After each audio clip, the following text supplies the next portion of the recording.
Hi guys, Catriona here, again a bit late,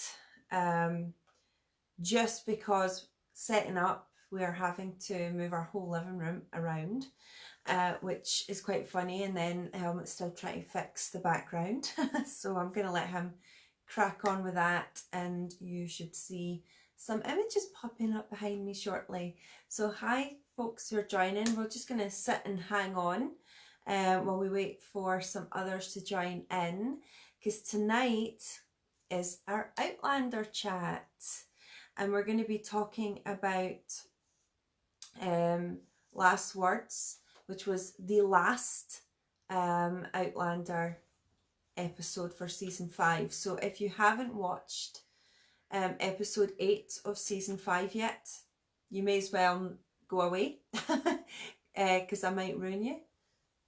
Wait for a second. There's going to be something behind me any moment. So if you haven't seen that episode yet, it's probably a good idea to switch off and watch this again once you have watched it.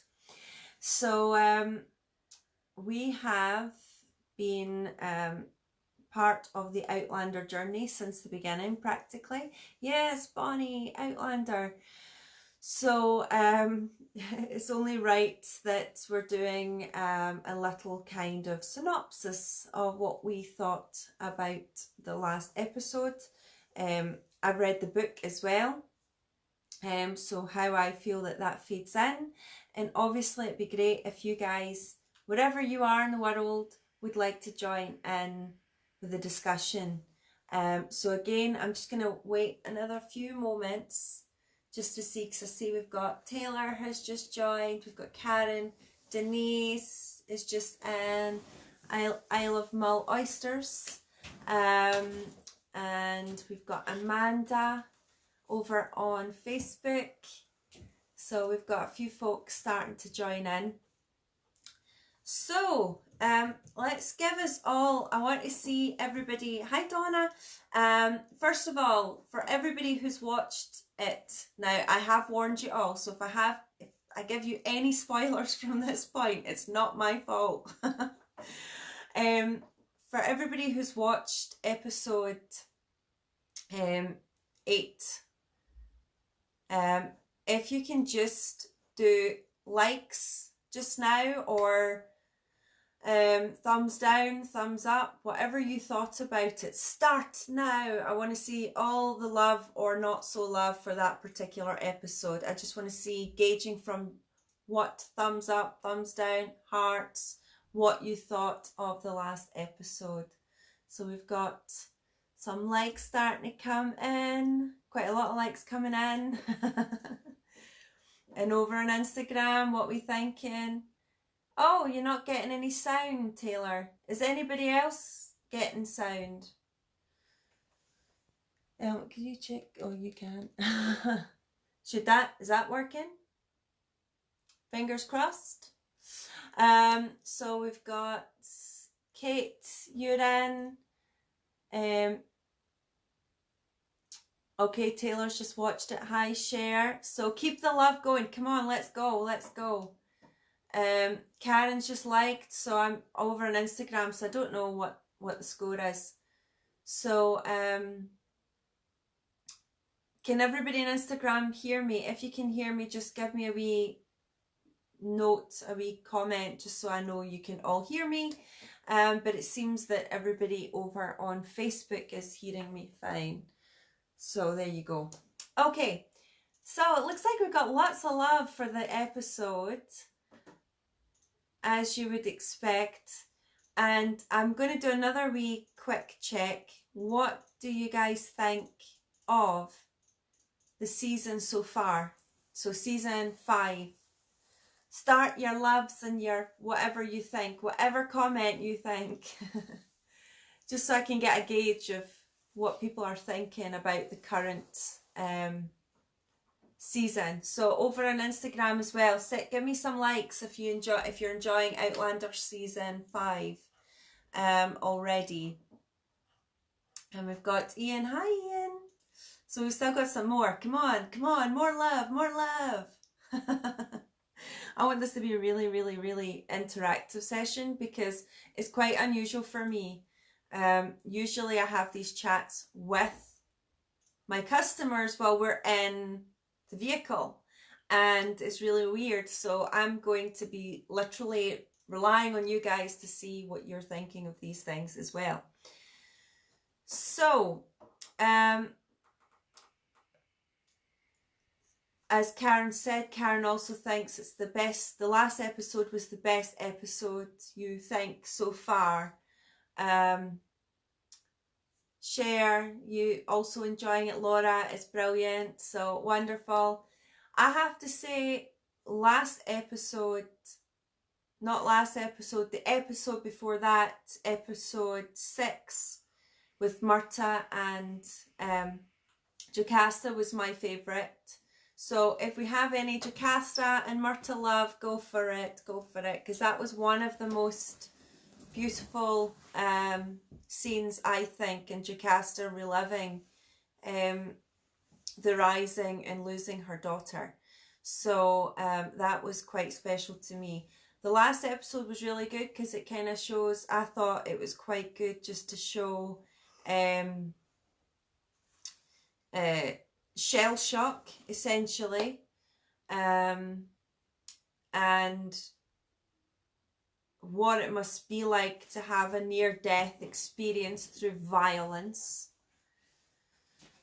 So I thought that was pretty well done. And then, if I'm completely honest, I was getting a little bit annoyed with the going back to show the silent film sort of aspect. I thought it was well done at the beginning, but then they kept going back to it. I know why they've done it, because at the end, just before he goes to potentially jump off the cliff, as we saw, it goes back to being colour. So you see it again in colour. So I thought that was quite well done. But that whole thing just got a little old, maybe halfway through, maybe the 4th or 5th time. It was quite frustrating for me watching it. It wasn't frustrating. I mean, it's a TV show. I don't really get that involved in it to get that frustrated in it. But yeah, Jennifer's just, and Taylor are saying the same thing. They felt the same thing about the silent. I thought it was really clever at the beginning. I really enjoyed that aspect of it. So just to be clear, I really liked how they did that at the beginning and how they fed from Brianne and Roger going to silent film in modern day, or in the 1960s, 70s, and then going to him being hung. I thought it was much nicer than watching him being hung, but then they did that anyway. So I was a little bit confused. Karen's also brought another point. She wasn't so loving the parts about leaving out on Murta's funeral. I suppose bringing over Karen over on Facebook, Jennifer brought up that it wasn't in the books, so they were trying to fill quite a lot of stuff from the book into the show. So although Murta, he was playing the part of a regulator, he's going to take too much time away from Roger. And I know we all love Murta, but I thought it was quite sweet and simple what they actually did for Murta. It was just the way he was, sweet and simple. So, you know, if you were a Murta fan, I think they actually did him justice. But leave a wee thumbs up for Roger and... not Roger, Murta. Let's give some love for Murta. Murta love, Murta love. I want to say a little bit of Murta love, because obviously I didn't do this last week when Murta died, and that was quite sad. It was awful seeing Jamie upset like that. But I didn't find it as emotive as I probably should have. And I don't know if that's because I read the book, and in the books he was already dead. So you don't always get that, you don't always get that emotional with characters that are kind of there just on the side. I know it sounds terrible because I know a lot of people absolutely love Murta, But and I did as well, and I love seeing him back. And I made a little hoop when I seen him in the last season. But I suppose I wasn't as emotional about it because, yeah, he was already dead to me. As weird as that sounds. Yeah, I mean, Murtagh, for anyone who hasn't read the books, and I don't really want to ruin it too much for you, but I think you should know most about this. If you're a big Outlander fan, most of you guys will know about it anyway. From the books, Murtagh dies at Culloden. So it's a really important scene for Jaime with his godfather there. So they've kind of just moved that scene into the Carolinas. The only problem with that really is that we just saw Murtagh. They only gave us one season.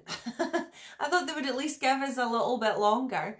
And maybe Jocasta could have married Murtagh, and then there could have been a really happy story. And screw the books. There you go. But no, it wasn't to be. But I am absolutely a lover of the books. Probably a bit more than the TV show now, but there you go. So just quickly, I'm going to have to quickly read this here because even with my glasses on tonight, because I wasn't wearing my glasses last night, I can't really see what you guys were saying at the time without having to lean down and look at another machine. So let's have a quick look. So we have Taylor just says, all right, coming on a stroll in sunny Calgary at the moment.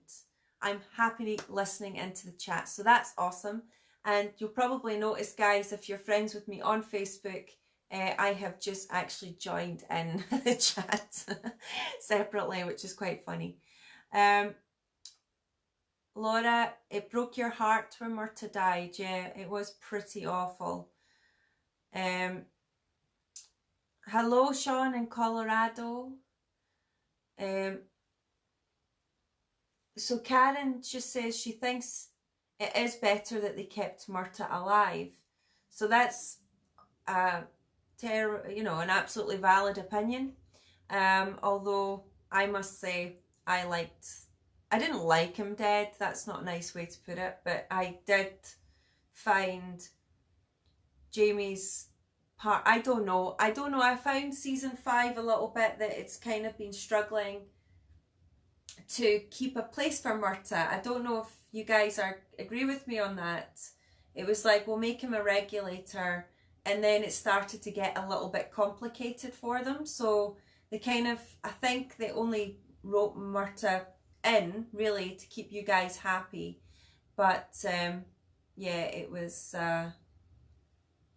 quite, I don't know. I don't necessarily know if he should have stayed with us.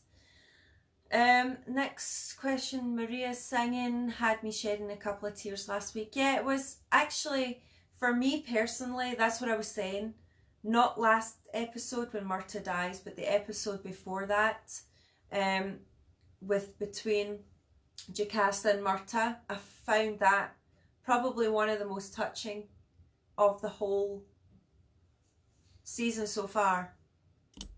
I found it far more real. I don't know what it was. I don't know if it's because they were, they're both long in the tooth, as they say. They're both experienced people in the world. And they wanted something happy and nice together.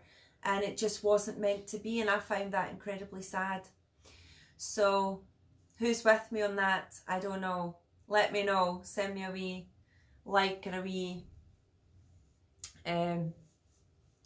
wee thumbs down or a wee angry face if you disagree with me. Outlander discussions can get quite heated. So let's just quickly go through the comments here.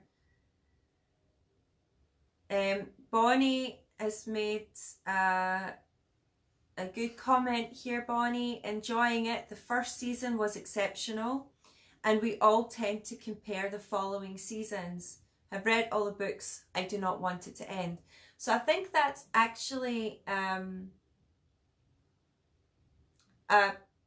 key point, actually. It's a really good point, that. And we are, Karen, we're going to come on to that in a moment. It's just we were talking about what people are enjoying about the season so far. But I suppose, where was I? I've lost my train of thought. There we go. Yeah, when we were watching season 1, because season 1 was so amazing for everybody, it was quite, it was a hard act to follow, basically, in my opinion, because it was so well done. It was very authentic. It was very fast paced. I think, obviously, just with Diana as well, with writing her stories, I find them all really good, but it's not quite season 1, and I don't think anything ever will be, because that's when we first fell in love with the characters. But we can still enjoy them and still love them for what they are thereafter, and there are some really lovely scenes that we see in the last episode. So you're right, Karen. So we'll move back to last night, because Donna's also brought up, there were key few things which happened last night. Last week. I know you guys in the States, I should say, are going to be getting the next episode tonight, and we're going to get the next one tomorrow. So we'll be doing this on a Sunday, because it just means that everybody, or most people, can kind of catch up in the meantime. So it keeps fresh in your mind as well before you watch the next episode.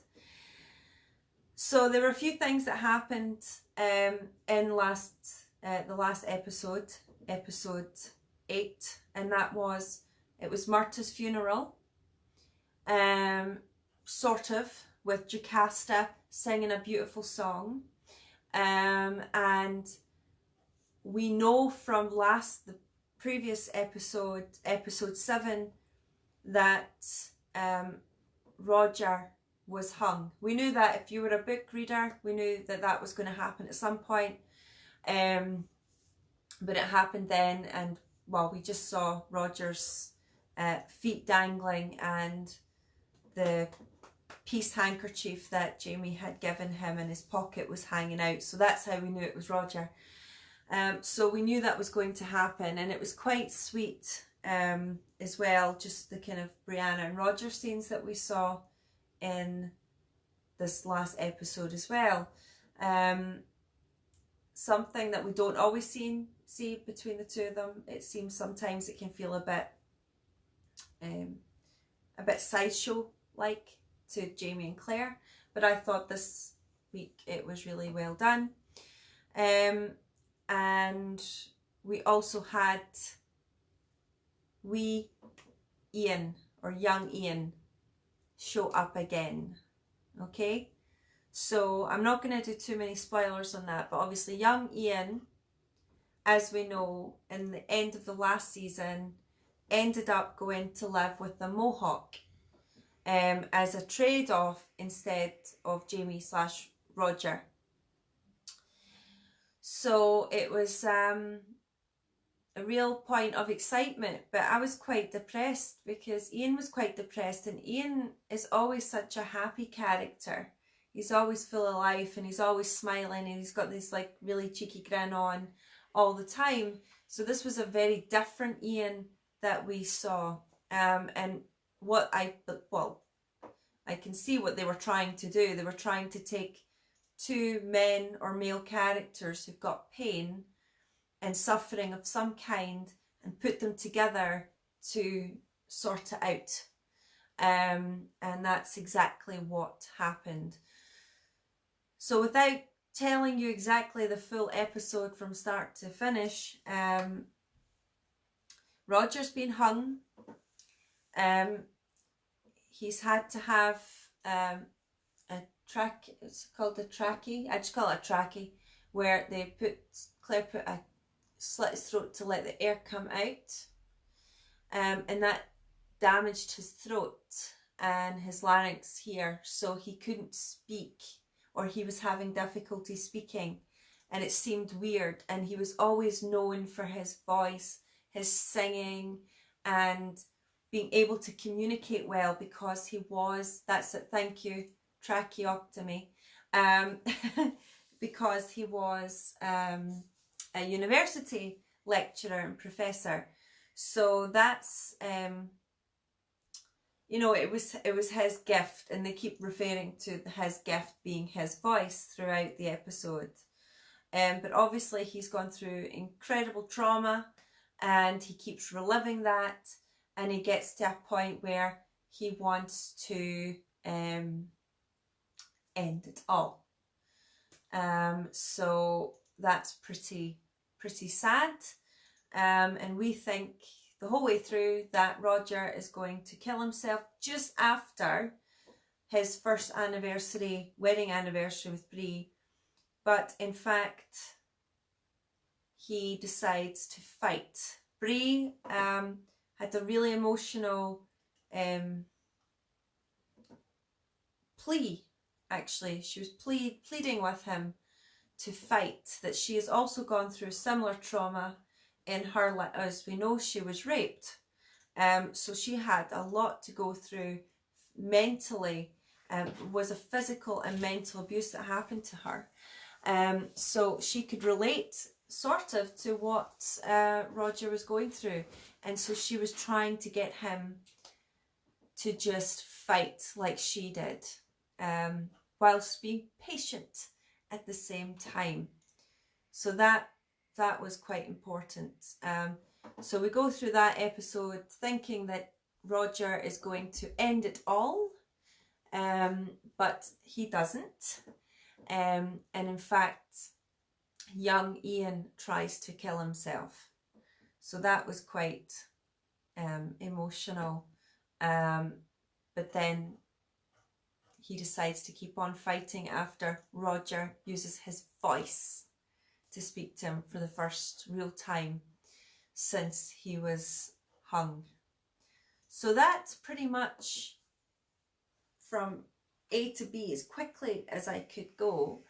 It's called Last Words because at the beginning of the episode, Roger is asking his students to think about what their last words would be, because our words are going to define us in history. And he always thinks it's going to be, you know, that the people he loved are going to remember him and things like that. But really, it turns out that he doesn't think about words.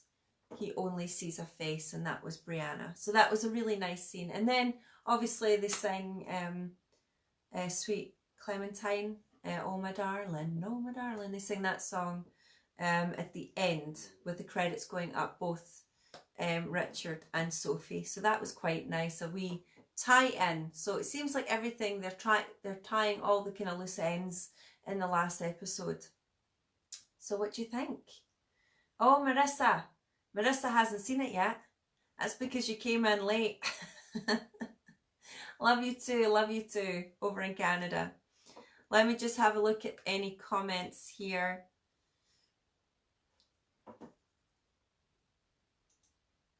So, yeah, we've got Tom. He loves the show, but he's a bit lost here. He's only seen the first 2 seasons. Well, I've just spoilt it for you, Tom. Sharon, the TV series is incredible. The book's even more. And again, oh, bye Sharon. Sorry, Sharon hasn't seen the last episode. We've got Donna just saying it's Monday morning there now. Yes. And we've got Jamie coming in and Sandra. So there you go. So let's see, how did you, I mean, do you think that that's a fair representation, how I've seen it? I mean, obviously everything I say is kind of up for debate. You know, what did you think? Do you think that's a fair analogy? Did you believe, did you find, I suppose the better term, did you find the last episode believable? Did you find Ian Or do you find in some way, somebody did bring this up to me, and it's a good thing to think about, but I suppose I'm always thinking about it now whenever I'm watching it. It's like almost, is it more a convenience or is it really part of the story? Does that make sense? So, for example, is it just the most amazing tale deliberately? Like everything seems to happen to them. So, you know, Brianna's raped, Roger's hung, young Ian tries to commit suicide, so does Roger. He goes to live with the Mohawk. He comes back. Murta dies protecting Jamie. John Grey loves Jamie as well. What else is there? Jocasta. Well, I think Jocasta is an incredibly believable character, actually, guys. I think she's one of my favourites now. Give me some love for Jocasta. I think she's awesome. Who else is there? Marcelly is a little bit, I suppose. No, I suppose Marcelly is a little bit of comedic relief. Sometimes I find her stories are, or just relief in general. So she's always a bit silly and a little bit predictable. Anyone else find Marcelly predictable? I don't know what it is. I mean, I like Marcelly as a character. I think she's a great actress, but I do find her part now is incredibly predictable. And I don't know if they are just using that to have someone from the time, but then it's become a very predictable with Marcelly now helping Claire. So I don't know. That's just my own personal opinion on it, given where Outlander has come from. Oh, Karen's just watched the last episode. She'll come back next week when we discuss that one. I've not watched that one yet, Karen. I will only get it tomorrow. So yeah, I think people are kind of on board with me there with Marcelly. And I mean, I love young Ian, but I was a little bit sad that he's sad. You know, that made me very sad that young Ian was sad. I don't know about you, because one of my favorite things of the last episode, and I really loved last season. I really loved season 4.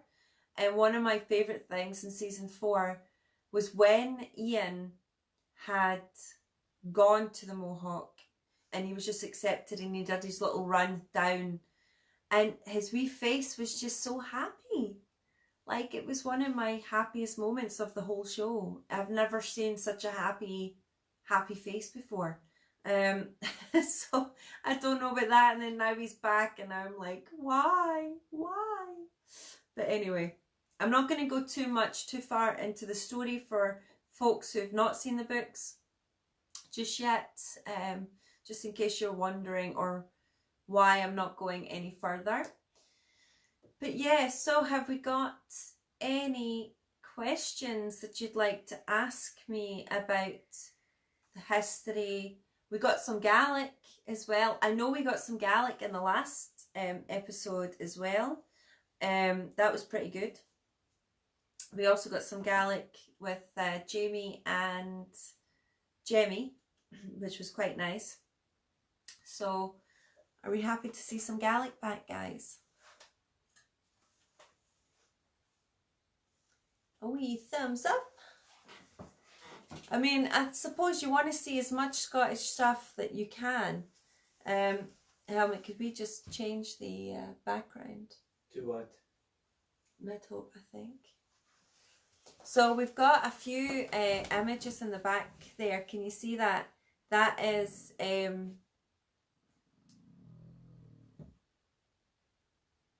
so Jennifer, yes, I do know where that is. But it's on a private farm near where I am now. Actually, Doon Castle. It's not too far from Doon Castle.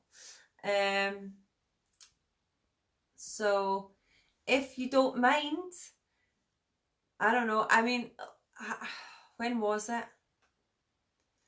Laura, if Laura's watching, do make a comment, because we drove past the road that takes you down there, and there were like two girls. Like, this was end of February, beginning of March, so it was still winter, still very cold here, and there were two girls in the middle of nowhere walking along that road, and I was like, I bet you they're looking for Fraser's Ridge. But there you go. You love the books. The TV version is awesome to see the scenery and hear them talk. Yes, it is. I mean, some of it, for obvious reasons, I mean, you always have to put on an accent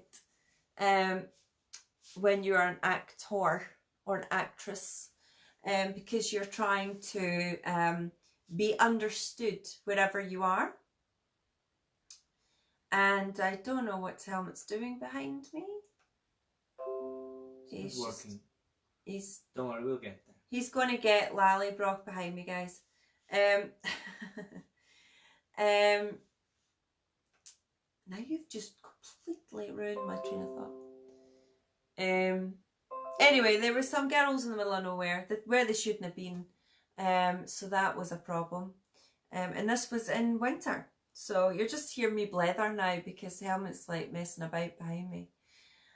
Let's see, we've got Gary. Hi Gary. Gary's one of my first ever Outlander tour guests. Way back in 2015.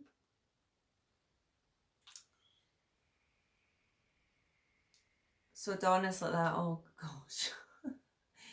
People. Oh, is that somebody on a roller coaster? No, that's some of the...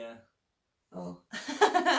Some of our photos. There might be some scary ones in between. There might be some scary pictures. Can we put it on a slideshow? Oh, there's Helmut. Actually, that... No, you're not there. No, I'm holding Jamie in the front here. Oh, there's wee Jamie. That was people who used to go on my Outlander tour right in the beginning. You might remember wee Jamie. That's wee Jamie there. And these were the scouts for Outlander. Scouts, second unit directors, and all sorts of folk. This was for season 2. Yeah, it was the directors for Outlander guys in season 2. I think that's quite amusing. The clipboard guys. The clipboard guys. Helmut met them down at Midhope. That's Midhope Castle, just here. And that's where they filmed Lallybroch. And while Helmut was there, they were, the locations and the directors and everybody were there, obviously working out what they were going to do. So that was pretty cool. That day also met an ancestor whose great-grandfather was the caretaker of Lallybroch. There you go. So Helmut also met the caretaker, and the descendant of one of the caretakers who lived there. Oh, there's a little bit of whiskey. In my best Irish accent. I got that, Donna. I mean, those girls who were walking to find Fraser's Ridge, I mean, they must have been walking quite a distance. Tom's just asked me, is it true David Cameron didn't want to air before the independence referendum a few years ago? We can only go by what they say. Oh guys, look, there's me and Diana Gabaldon. Me and Diana. Isn't that cool? Like, oh, Helmut's like flicking through. That's a really cool one. I think we should leave that one up. That's Diana Gabaldon and myself. Who do you think's more famous? Who do you think's more famous? Sorry, who do you think thinks they're more famous? Shh. You are such a big Sorry.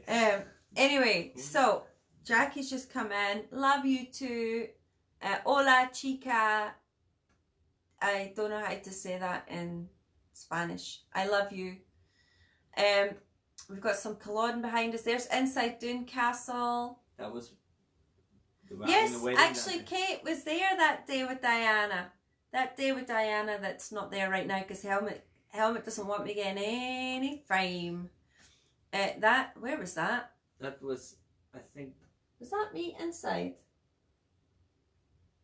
Yes, it is. There's Neil Oliver's head. That's right. It was actually Neil Oliver. His head was right there. Oh, there. And that's Blackness Castle. Oh, no, Helmut's just gone back again. Hey, Jackie. Blackness. Blackness. That's the dick at Blackness. the dick. We're trying to do a New Zealand accent. Yes, Jackie. Love you. There we go. I'm gonna click through, alright? Yeah, that's Blackness. That's Doon Castle again. Let's see what else we have. That's the church. Oh, that's church. Oh, that's Glencorse Church. Yeah. That's where they did the wedding. That's my guess. That was in winter. That's Lallybroch. I love this. This is great. All the pictures we've taken. That's Tamsin. See that? Where's Tamsin? Oh, there's Tamsin there. Yeah. It's Doon Castle. Look, guys, there's no scaffolding. And there's no bus car park. That's how long ago it was. I don't know. That one is here. That's Christmas. There's My Ladies at Curis. And sorry, I'm just going to go through our Outlander pictures just because it's a bit of fun, something to look at. Is there something that's maybe I don't know because obviously it's on thingy, so I don't know. It doesn't. It's not. It kind of ends. It's weird. That's yeah. That was up Hag's Wynd, which is in Curis, which is a really cool, fun place to go. Helmut is kind of worried here because there might be something that we can't show. If it's on Turpax, it should be. It stops projecting and then it just goes weird. Oh, I see. Yeah, this is my favorite photo of all the Outlander things. Watch this one. I hope it works.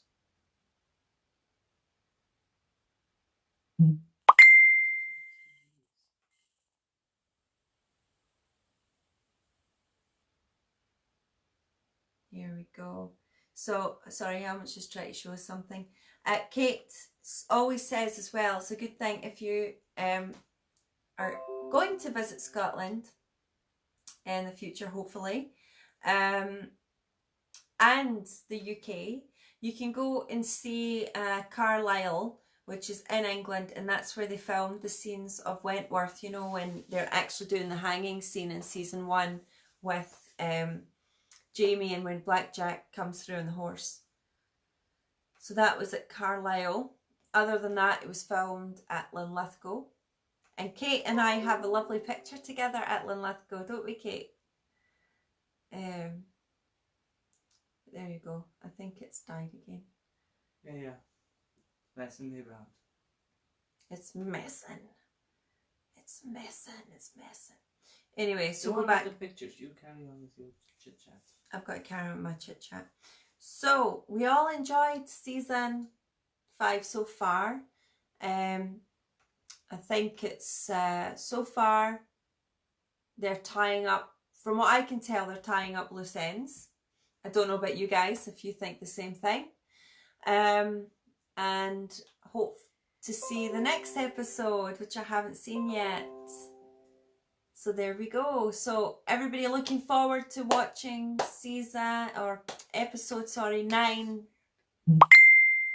We're all going to watch episode 9. Come on, likes. Who's watching episode 9 tonight? Sorry, I don't know what's It's going on. off. I don't know how to do it on my phone. I can do it on my phone, but I can't do it on my computer.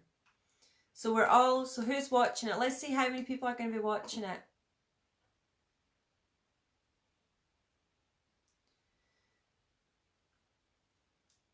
So we've got a random travel advice here from Jackie. Not too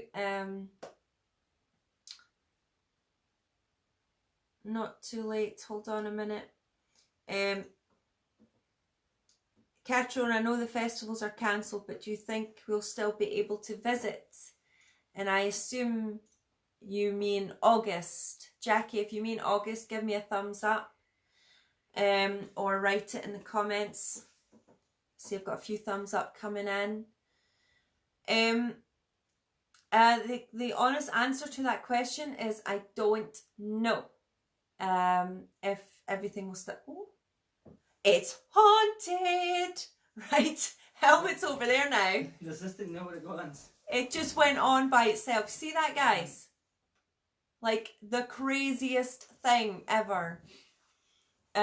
Anyway, sorry, that freaked me out. There we go, there's Kudos. There's Kudos there. No cars in Kudos. No cars in Kudos.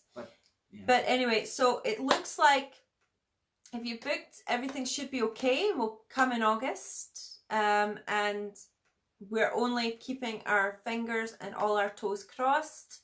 But it's like looking into that crystal ball at the moment. You could probably imagine. We don't know. I know that large gatherings and things have been cancelled, which is fair enough. But whether this is going to extend somewhat and stop travel, we don't know. All I can say is I hope not. I hope it's, well, once it's safe, obviously, but I'm hoping that I'm hoping that we'll start to get back to some kind of normality by the end of June, maybe July. Slowly. I think it's going to be a gradual process. So I'm got all my fingers and toes crossed for August. So fingers crossed. And Jennifer, yeah, I mean, we have to see what's happening. Everything's running to the end of May now, our lockdown. So we'll just have to see what happens with that. So everybody's going to be watching tomorrow. Donna watches on DVD. So Donna, you would know most of what we're talking about anyway, because you have seen it before. Well, you've read the books rather. Kate, see if I'm awake. Otherwise, it's at breakfast time tomorrow. I will watch it tomorrow night. So I'll let you know if I thought it was good or bad. I won't say anything. We'll wait till the... Look at that helmet. Like there was graves behind my head there. Yeah. At Hopeton. Sorry, there was just random headstones behind me. Yeah, the pet cemetery at Hopeton. That's Umberto got back. Yeah, Trish, I mean, the thing is, we're talking from a Scottish perspective. Trish is right. You know, we don't know. In fact, I've actually still got him. Look, guys. He sits on my mantelpiece. My wee pup, Jamie. I've had him. You saw him in a picture there 2 minutes ago. So there we go. So now you can see a wee pup, Jamie. A wee pup, Jamie. Yeah, but basically kind of what Trish was saying there is a really good point. We don't know what's going to happen with other countries. Our country might be okay. Your country might not be. So we're just playing it by ear at the moment. We're closed at the moment. We're closed for the next month. Fingers crossed it lifts and we'll be back to normal.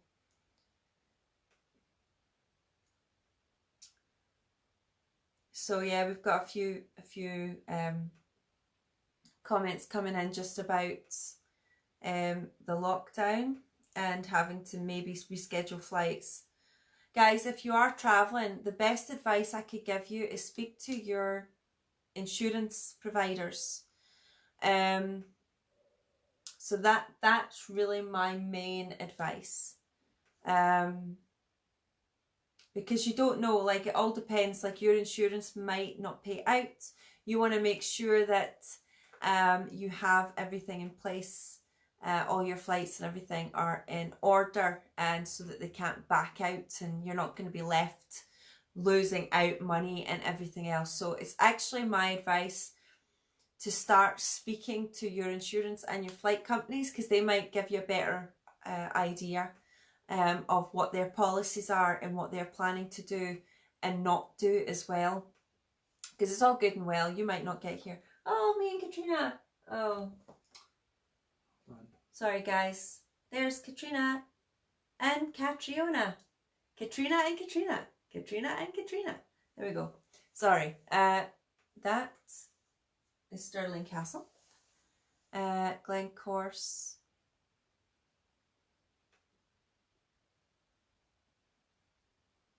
Oh, it's ages ago. Good point. Good point. Trish is just saying, yeah, you're just going to have to, I would probably contact them and contact your insurance.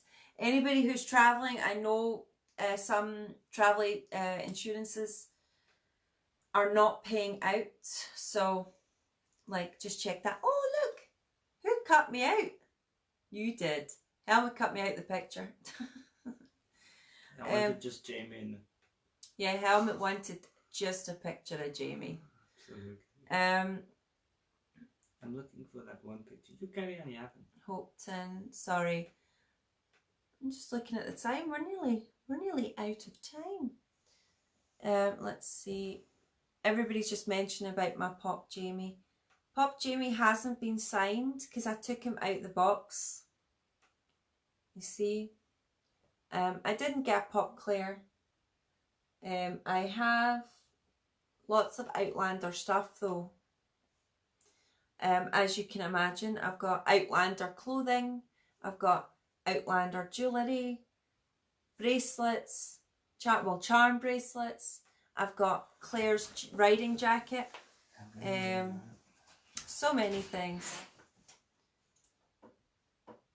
So yeah.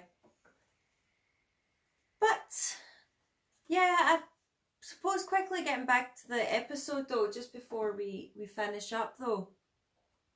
Just if anyone's wondering what's behind me, that's Hopton House. And Hopton House featured as the Duke of Sandringham's residence in season 1. In fact, it's this angle. This is the back. Well, it used to be the front of the house. It's now the back of the house. And this is the section of the house that was used in season 1, the outside. Season 2 was used as well for Paris scenes round the back, just round here, was used for season 2. That's from under the tree from where the duel was. Sorry, no, it's over here. No, sorry. Trust me, it is. No, I know exactly where I am. This is actually here, this tower. Sorry, I got myself mixed up there. This tower here is in here. This is the courtyard with the French brothel. And just down this path down here is where you'll find Rape Street, where Mary Hawkins was raped. And this is the tree that this picture was taken from. This was the jewel tree, so we're currently standing beneath where Jamie and the McDonalds had the jewel in season 1. So there you have it. I could do this in my sleep now, clearly. Looking at a picture, I can know which room. You can go up to the roof, you get a nice view. You can just make out the railings here. Get a nice view over to the river and the bridges. But yeah, inside the house as well was also used in the front, the new front of the house, the 18th century part of the house, was used in season 3 as wasn't Hellwater. Was it not Hellwater? Hellwater was Gosford. I haven't got my book. Sorry, guys. It'll come to me. Alison Ann, you wish you had that pop doll. It's been sitting on my mantelpiece for a while. Bonnie, what is your favourite souvenir? Like, do you mean like Outlander souvenir?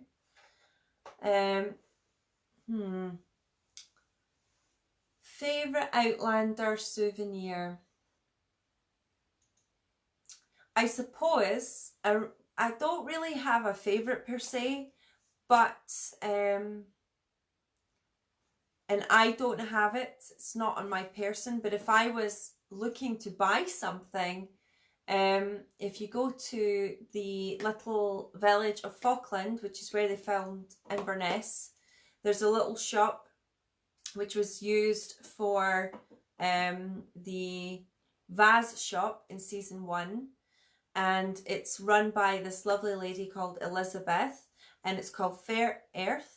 And if you go in, she kind of sources local craftspeople make different things, and some of them have got into the Outlander gig, if you like, and you can get really beautiful Scottish handcrafted silver, like rings, Outlander inspired rings, dragonflies and things like that. It's really lovely.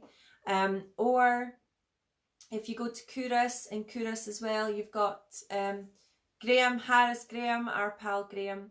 He has a photo gallery now, and he takes pictures all over Scotland, but he has got some Outlander images. So if you're really interested in taking something back that you can put on your wall that's been done really well and doesn't have 50 other tourists in it, which I know is a big problem when you're out on tour, Graham has usually got those pictures, and he's you know, it's just beautifully done and wonderfully made, and made in an Outlander location in Curas.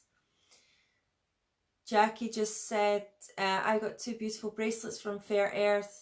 They have 2 sayings on them from Outlander. Yep, that's it.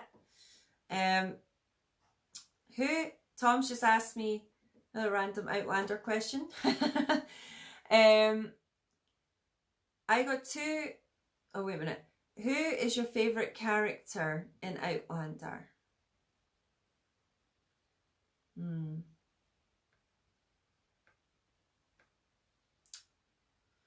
Who is my favourite character?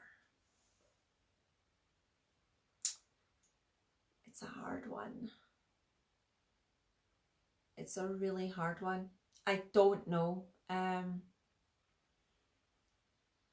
I used to love, like, my favourite...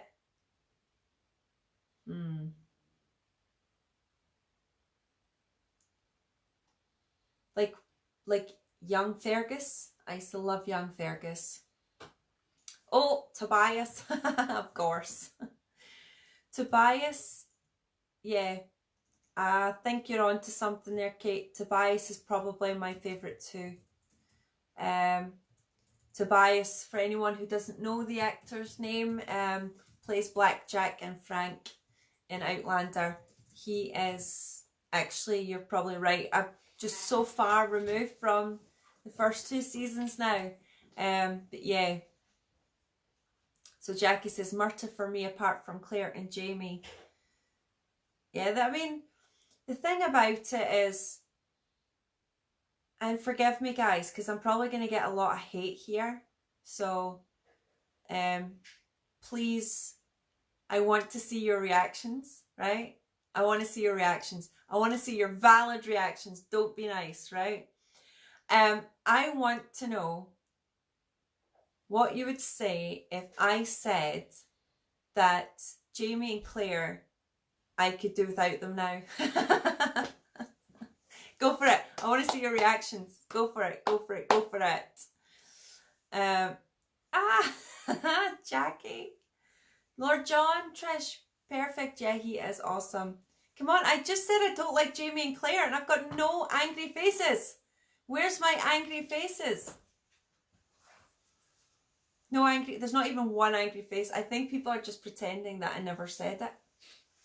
So, for me, Jamie and Claire are moving away from the main arena. I find Claire is talking about, like, I don't know, she keeps annoying me because she keeps, like, what did she call, instead of calling it shell shock, she called it war. Oh, some fancy name. War, what's it, what did she say? War something? And I was like, come on, who talks to people like that? Like, ever. Like, if you go to a doctor, right? What doctor is going to talk to you like that sometimes? I'm like, come on.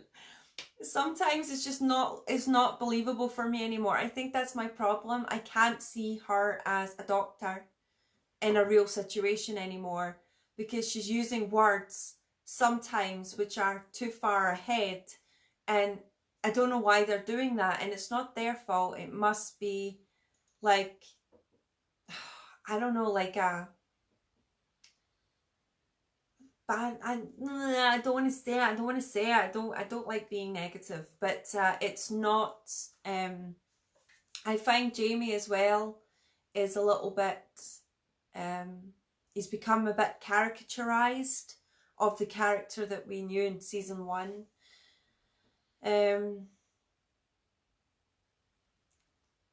To me, it's all about the, come on, just give me some angry faces, guys. I want some angry faces. I want people to be like, no, Catriona, we love Jamie and Claire. But no, everybody's just being too nice. Oh, I do have to say though, guys, and this is actually a really important comment I'm going to put out there, because this is really important. And I hope you enjoy this, well, not enjoy it, think about it.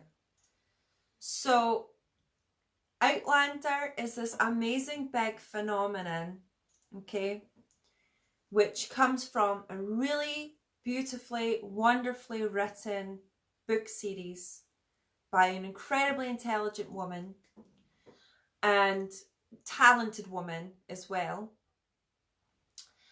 So give some love for Diana if you want. Secondly, they've made these really fantastic characters. They've put them on screen, and that wasn't always going to work. So we just have to be fair to everybody. It's not always going to work. So I'm not a Puritan. I've met people who are like book or TV, and they can't have both, when to me they're both the same thing, right? They are in their own way. They are, or should I say, they're both separate in their own way. They're the same story-ish, but they've gone sometimes their own little ways, which is totally fine. So I'm not too against that, but I have found that the TV show, because of a certain element of the fandom, but I have to say it because these people are nuts, they have created such a buzz to get the writers to go down flaming romance theme to such an extent that I feel personally that you're not getting the characters that you love when you're reading on the page. And I think it's because it's very difficult to not bore people to death, because like, imagine putting what Diana writes on a book, or in a book rather, onto the screen. It's a really difficult thing to do, and they're going to have to make contingencies there, and there's going to have to be compromises. However, they have also tried to appease a certain element of the fandom. I have been very lucky, guys, and I want to give all my love back to you guys, all my love back to you, because everybody who I have taken on tour, now you can fangirl all you want, I don't care, we all do it. That's not what it is. I'm talking about people who are like literally nuts, and who will climb walls and stalk people, and like it takes over their whole everything that they do in a day. Like, it's like I remember, I don't know if they still do it, because I had to take myself away from that whole environment and that whole community, but there used to be people who would literally like press buttons and press buttons and press buttons to this week, guys. And I just wanted to put this out there, because you've got a really, from every interaction I've had with them, a really kind individual, dead normal, nice guy. I might disagree with some of his choices in life, but I have to say that what people have been doing, bullying him online, sending him nasty messages, sending everybody that he's involved with nasty messages. And I don't mean like girlfriends or love interests, I mean like friends, family, acquaintances, somebody who was in a picture with him once, like all of this nonsense. And I've seen some of that firsthand when I was part of the gala 2 years ago. Literally, we had people gate crashing and swarmed him and grabbing him and just like not behaving themselves very well. So I think it's a good time when we're in isolation to kind of reflect on ourselves and realise what we do and what we say, that this is, you know, this is a bit of fun. You know, I'm having a bit of fun with you. It's something that we enjoy. I've made a very nice living off of it for the past 5 years, but ultimately it's just a TV show. It's just fiction, and people can disagree with things, and we can all be happy. You're not going to marry Sam Heughan, guys. I'm sorry. You're not going to marry him. You're not going to marry any of the cast members. And, you know, stalking people is wrong. So that's my only bit of thought. And it was just because that had happened this week. So I hope that you take that. I'm just going to quickly read some of the comments we've got in since then.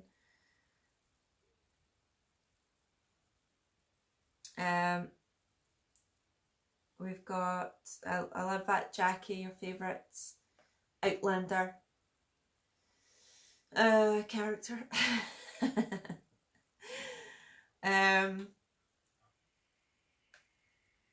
I'm not one of those fans.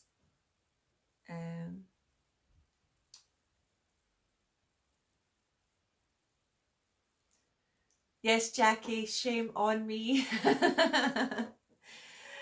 Jackie, love you. Trish, so this is just about my comments about me saying, I just wish that they would do something more, because that's kind of what I was getting at. I feel like there's a certain element of the fandom who are incredibly vocal to the point that it must really affect them, and Sam has come out and said that it is affecting his mental health, and we should all be mindful of that. And Katrina does not really do anything in the public domain anymore, and you can see why. You know, it's just one of those things. And I think that Outlander, as long as they start to, you know, maybe move it back a little bit and try and get back to the story and less of the I don't know what's going on at the moment, but there you go. So I just want to quickly see. I think, Trish, you're right. The writers sometimes that they're getting too politically correct. Maybe that's a good point. It kind of takes away from the reality of 18th century life, when people were incredibly racist and homophobic and sexist and everything else. I think season 1 did it really well with that, you know, with Claire being a witch and all that kind of stuff. And I know David did as well. I saw his post. Hold on. They've jumped the shark.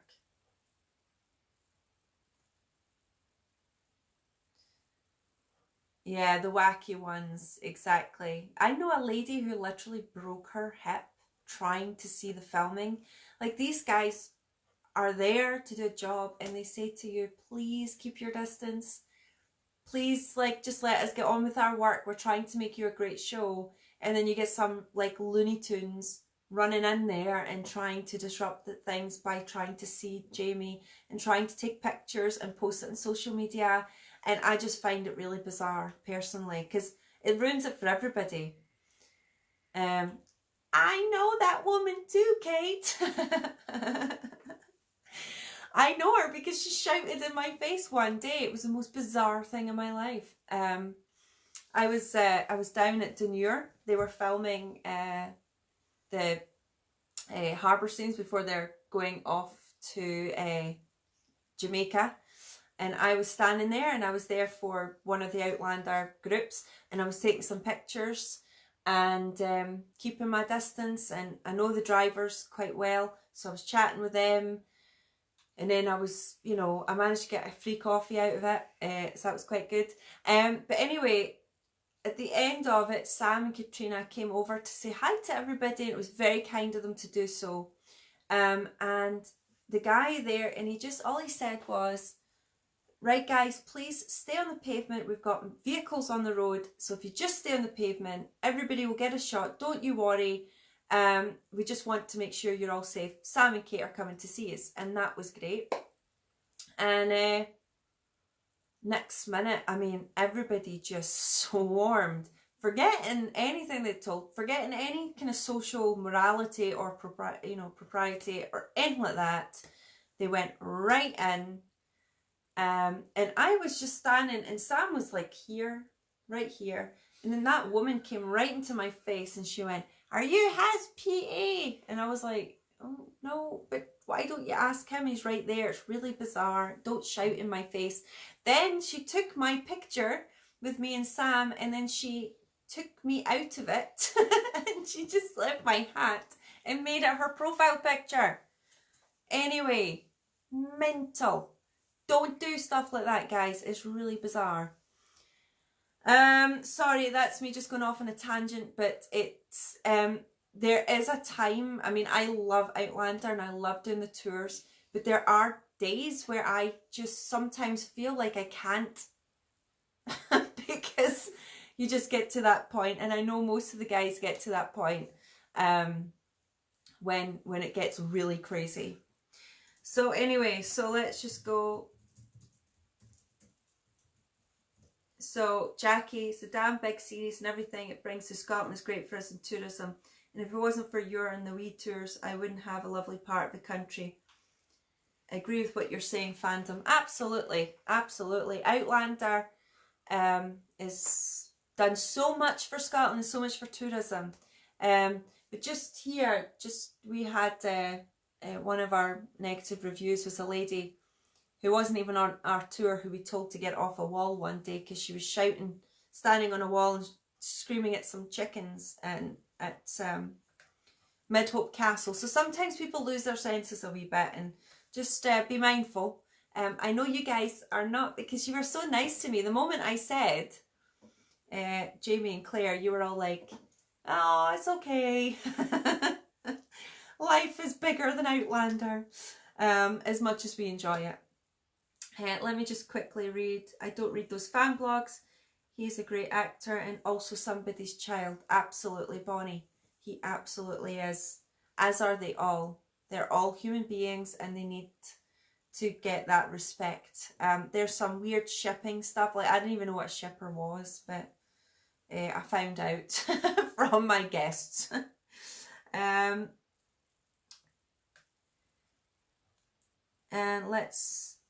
Linda, you're absolutely right. People do. Trish, yeah. And Andy Conley's just joined in. Hi, Andy. He lives just there now.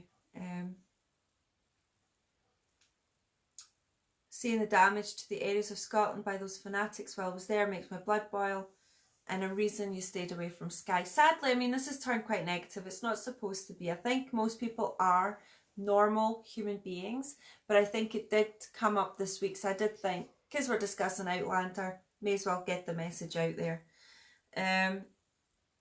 Oh my goodness, so many more comments. Tom, you're awesome. Nothing wears on you faster than people. You appreciate the good ones. There you go. It would be cool. I've met them, but like I didn't even touch. Although Sam did hold my hands. So, a little bit. A little bit of bragging there, but no, nothing more. But there, I'm going to call it a night, guys. Here is Wee Pop Jamie just to say goodbye. And then maybe the next Outlander chat, I'll wear my Claire riding jacket. And we can have a wee chat about episode 9. for anyone who doesn't know as well, I started off season 5 before this coronavirus really took hold. I was doing a weekly blog, so you can have a wee read of my first thoughts of the first 3 episodes. So there you go. Thank you so much, Amanda. Thank you for sharing my link. It's very kind of you. And you're very welcome, Donna. I'm glad, like, it's just a wee bit of fun, isn't it? We can all sit together and have a chat. And hopefully that'll be it. Jackie. Sam signed your hand. There you go. Well done. You're not that crazy one I'm talking about, Jackie. It's okay. I'm only kidding. So yeah, no, much love to everybody, and stay safe and stay healthy and stay indoors. And as I said before, to those who are looking to travel in the next couple of months, have a little look at your flight information, your insurers, and they should be able to tell you what they would be willing to do, because the worst thing you would need is to come to Scotland and not be insured. So yeah, so thank you, and absolutely, I like that, Jackie. Please, I'm not a stalker. Usually when you say you're not a stalker, it kind of means you are. No, I'm only kidding, I'm just having a laugh, Jackie, just having a laugh. I wonder, is your hand clean yet? No, I'm kidding. What's the Kidding. denial is the first step to guilt? Yeah, denial is the first step to guilt. That's a good one. Anyway, no, I love you very much, Jackie. Thank you for joining in, and absolutely, we'll be talking about Outlander again next week. And then if you have any other Outlander things, I've been doing Outlander tours for 5 years now. Been in 2 seasons, met the actors several times. We organised My Peak Challenge 2017. So, you know, we've got quite a lot up here, and hopefully you might find it useful. But no, I'm not going to tell you anything unless you pay me lots of money. You know, how much is the information I've got in my head worth? No, that's just me being silly. So no, thank you everybody, and thank you everybody. I had a couple more sponsors in last night. We've got some really great content that's going to come to you guys shortly. So thank you again. It's keeping me going and keeping us going, and it's very much appreciated. So thank you. Good night. Enjoy episode 9 tonight, those who are watching. Enjoy those tomorrow, and I shall see you tomorrow, and I'll think about something we're going to talk about. All right. Take care, guys. Much love. Bye.